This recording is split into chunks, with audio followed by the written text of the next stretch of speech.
We're at this really, really interesting point in time where every organizational leader needs to wonder not just how they could leverage AI to be better at their job, to be more effective, but how also they can future-proof their organizations and prepare their talent and cultures so that they can actually thrive in the human AI age.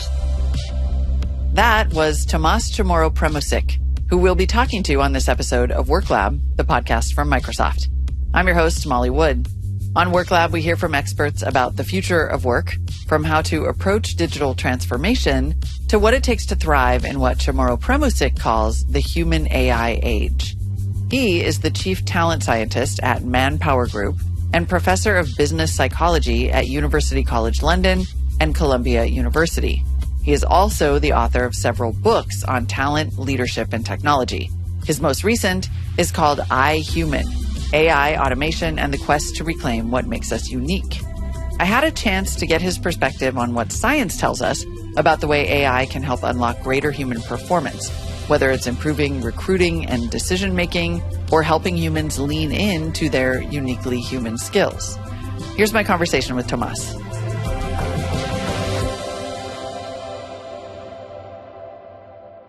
Tomas, thanks so much for being on the show.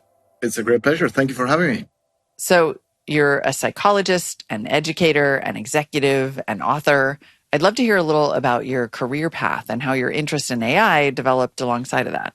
So I started my career as an academic, but I was always very interested in the real life or real world applications of psychology. About a third of our lives or so is spent at work. And if you think about organizations, we know that most of their problems have to do with people. And psychology provides really interesting theories and tools to not just understand people at work, but also help organizations unlock human potential and, of course, help people thrive in their careers. And that really is where my passion is. My expertise has always been in creating data-driven tools, starting from psychometric assessments all the way to analytics, and of course, most recently, AI, that help organizations be more data-driven when they're trying to, for example, assess potential. So imagine having a hiring manager interview you in 10 minutes and decide intuitively and subjectively whether they like you or not, kind of like a swipe right or swipe left option in the analog world, and then unleash their biases and make random decisions that land you in the wrong job to everybody's perils. The extreme opposite of that is to actually look at an individual's past behavior, past performance, their psychological assessment results, and of course, even use AI, artificial intelligence, when it comes to decoding how they behave in a digital interview. We've been working on the applications of AI to talent identification and psychological assessment for about 15 years. I mean, on the one hand, it feels like these things are disparate, AI and psychology, but it sounds like you're saying they're really not. How has the work that you do affected your perspective on AI and what it can do better? First of all, I think if you want to really understand artificial intelligence, it's a good starting point to get better at understanding human intelligence. Secondly, I think the big promise of artificial intelligence is to not so much surpass human intelligence, but to complement it. So I think, understanding human intelligence has been really important because if you want to understand how we structure language, ideas, knowledge, etc., most of what AI is profoundly inspired by the human brain and neuroscience. At the same time, we're at this really, really interesting point in time where every organizational leader needs to wonder not just how they could leverage AI to be better at their job, to be more effective, but that how also they can future-proof their organizations and prepare their talent and cultures so that they can actually thrive in the human AI age. So I think, the human AI age is the most, I would say, significant period in the last 30 or 40 years when it comes to the potential for progress. And of course, also, some of the risks that need to be mitigated. So how should leaders think about seizing the potential of the technology, but also limiting the risks? The goal for AI or any new technology or innovation isn't immediate perfection, but it's long-term progress, which is mostly incremental improvements over the status quo. So AI doesn't need to be perfect. It needs to be better than the status quo. AI is a work in progress, and we have a lot of opportunities to improve. Now, the risks are separated into two buckets. If we think about AI 1.0, a prediction machine or machine learning, we have seen its main application, which is social media platforms or direct-to-consumer platforms or apps that we have. AI 2.0, if you like, is generative AI or AI as a production machine, something that automates the passage from insights to actions. I think, it's a really, really impressive and valuable tool, but if we don't understand that the whole point is that with the time that we can save from boring and low value and predictable activities, which might be 30 to 40% of a day's, work, the whole point is that frees us up to then reimagine how we add value. We have seen a lot of data showing that generative AI has incredible adoption, organic adoption levels in organization. But guess what? The typical employee who is saving 30 or 40 or maybe 50% of their day, achieving the same output with less input, isn't running to their boss saying, hey, boss, I have 40 or 50% of my time free now. Can you give me more work? Right. So, it's a big challenge for managers and leaders. And that, again, speaks to the important connection between artificial intelligence and human leadership. How should leaders manage for that? Figure out where the value and the benefits lie in adopting AI? The first really is to experiment, to, not either ban AI because they're afraid of it, or to actually invest really, really heavily on a top-down global AI tool platform, assuming that then next week they're going to have productivity benefits, because both are equally, mistaken. But actually to try it out, experiment, to share success stories, to also share its limits. That takes me to the second one, which is really to not see this as a solution waiting for a problem to be solved, but to be very problem-centric. Most leaders don't need to completely reimagine their strategy because there is this thing called generative AI that has arrived and gone mainstream. What they have to think is whether generative AI or other versions of AI can actually be helpful in accelerating their strategy or translating their current strategy into execution. So, being solution agnostic means that probably want to consider generative AI, but not put all eggs in that basket. And the third one, I think, is about really learning from mistakes, failing fast, or as my colleague and friend Amy Edmondson says, failing smart, which is to create, small, lean, agile, fast experiments where basically you structure relevant business problems almost as a scientific experiment, and you invite AI to be part of that solution, and then you measure the impact. And if you structure it in a smart way, it means that even if you don't get the result that you wanted, you actually increase your capabilities and increase your know-how. Most leaders, managers, organizations don't need to become the number one technical experts in AI tomorrow, but it's advisable that they shop around for expertise or that develop some capabilities internally. In essence, Molly, the good news is that there's nothing radically new about how to embed AI in their organizations vis-a-vis other technologies that happened before, even if AI is groundbreaking. And of course, their adoption is always difficult. Change management is always a challenge. Everybody loves change until they have to do it. Right. So I think there are only two ways in which you can get people to change. One is you force them. The other one is to win their hearts and minds. So it is important then that you sell the benefit to leaders and particularly mid-level managers who are where everything either makes or break. So if there's one tactical recommendation for HR is invest more in upskilling and reskilling your mid-level managers, because they hold the key to unleashing AI in your organization in a positive and strategic way. It feels like this upskilling and reskilling piece is really important. So you're saying to organizations, focus on the outcome, the problem that you need solved, as opposed to the ideal happily ever after ending. Mm-hmm. But also, I think there is a tendency in organizations to say, we're going to bring this tool, and then you're all going to be 40% more productive, and then you're going to do 40% more work, and you're going to love it. Mm-hmm. And it sounds like what you're saying is, be more empathetic than that. And if you're going to give people more work to do, give them better work to do. That is the key. We have never, in the history of humanity, throughout our evolutionary history, we never ever invented a technology to work harder. right? This applies to the wheel, to fire, to the dishwasher, the car, anything. Same with AI. We haven't invented it to work harder, but we have invented it to work smarter and better. If you think about it, we have a wonderful opportunity to make work better and more creative, because so many things that we do, even among knowledge workers, are not dependent on our creativity, our ingenuity, and our intelligence.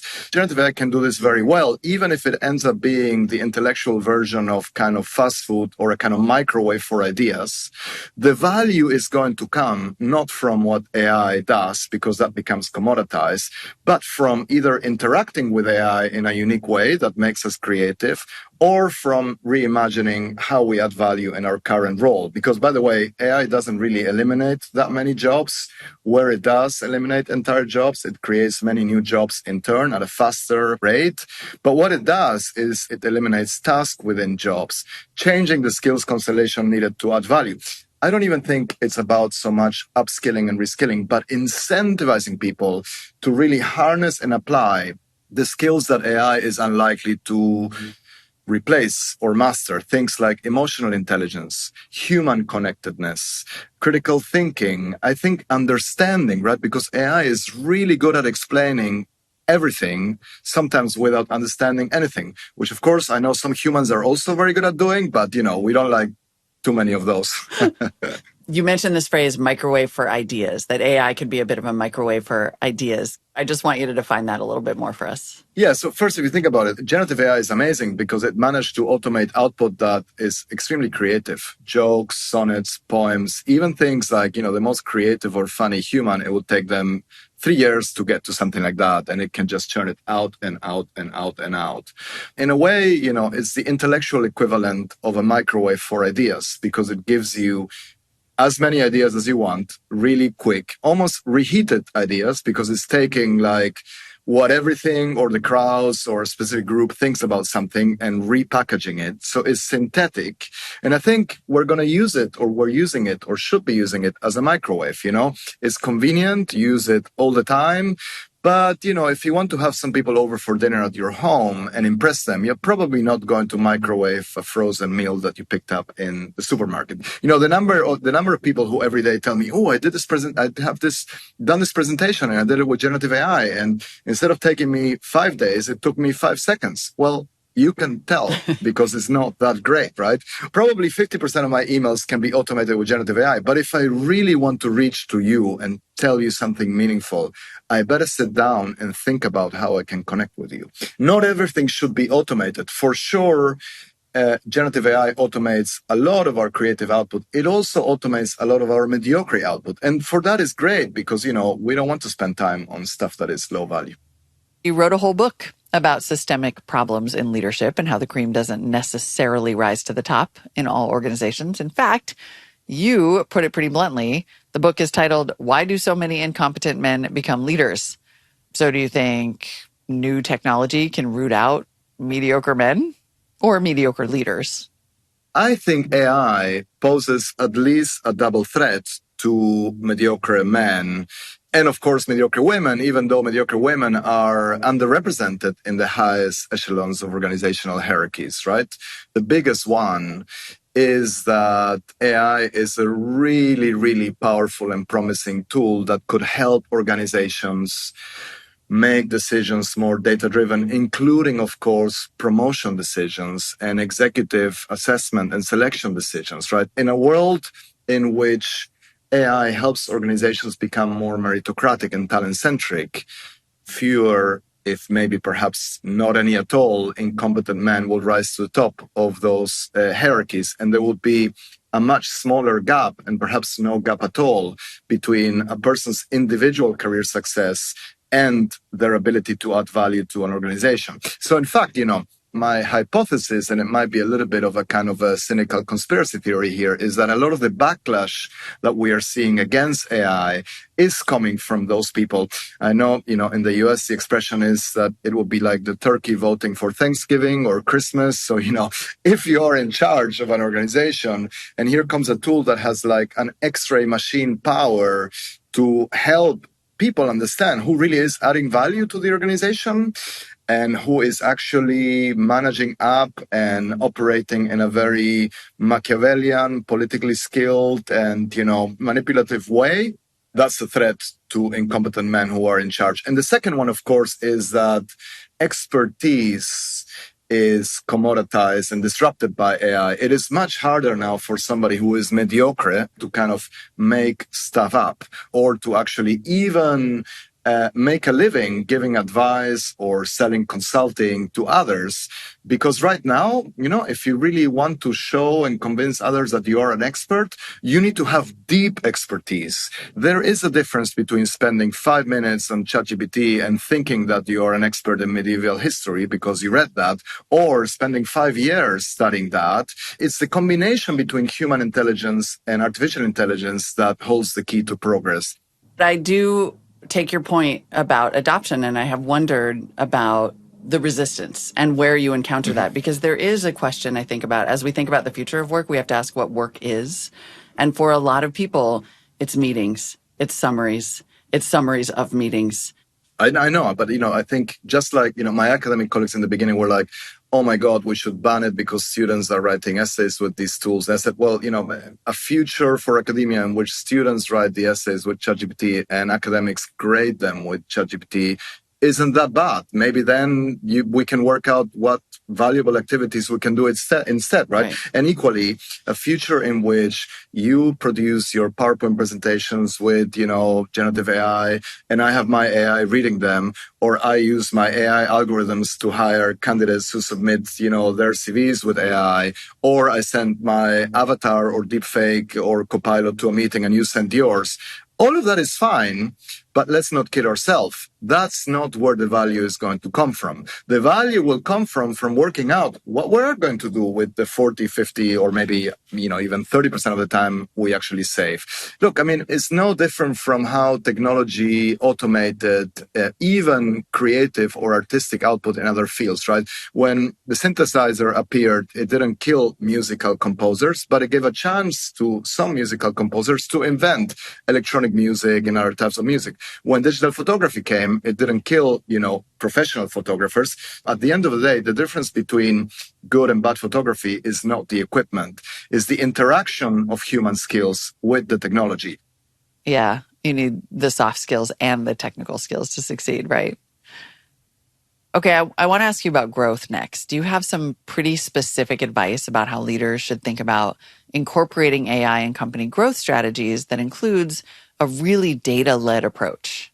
Yeah, and I think, first of all, AI has arrived as the latest stage in the evolution of digital transformation, which most large organizations underwent or are still undergoing, which is basically trying to become more data-driven. And I think partly because we don't have enough data scientists to translate data into insights, we started using AI to automate that. And now, we are basically using AI to automate the passage from insights to actions. So I think 3 important recommendations. One, again, is to be problem-centered and to really measure what matters and see how well AI can help leaders and organizations improve on their relevant KPIs, as opposed to, no organization is in the business of showing that AI works or is in the business of running experiments. The point is to solve useful problems.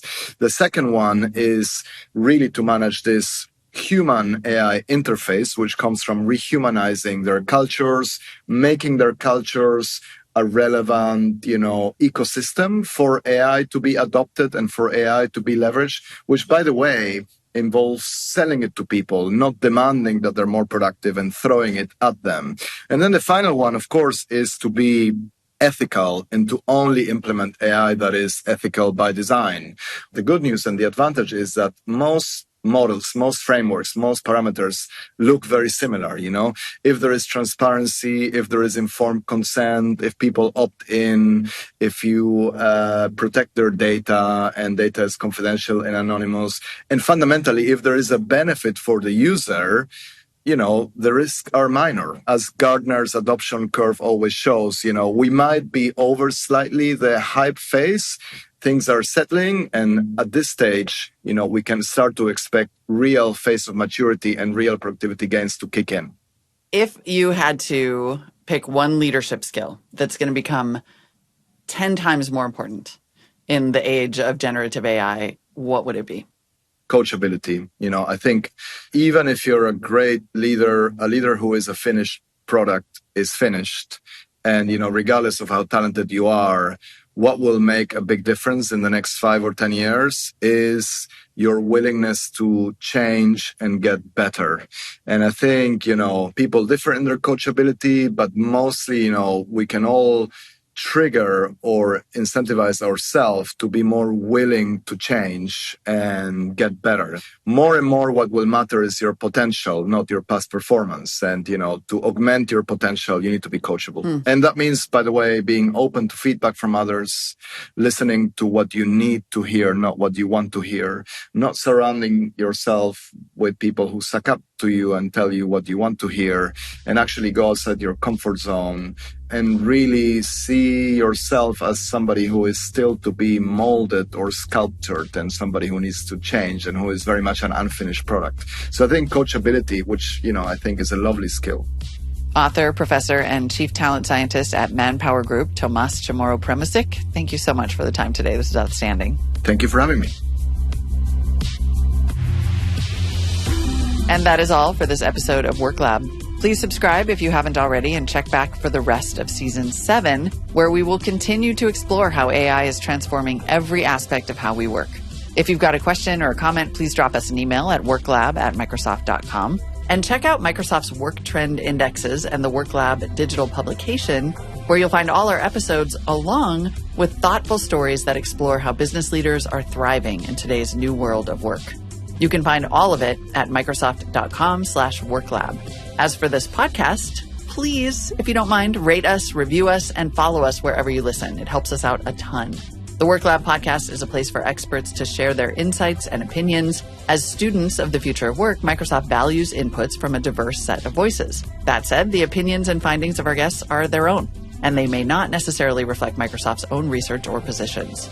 Work Lab is produced by Microsoft with Godfrey Dadich Partners and Reasonable Volume. I'm your host, Molly Wood. Sharon Callander and Matthew Duncan produced this podcast. Jessica Volker is the Work Lab editor.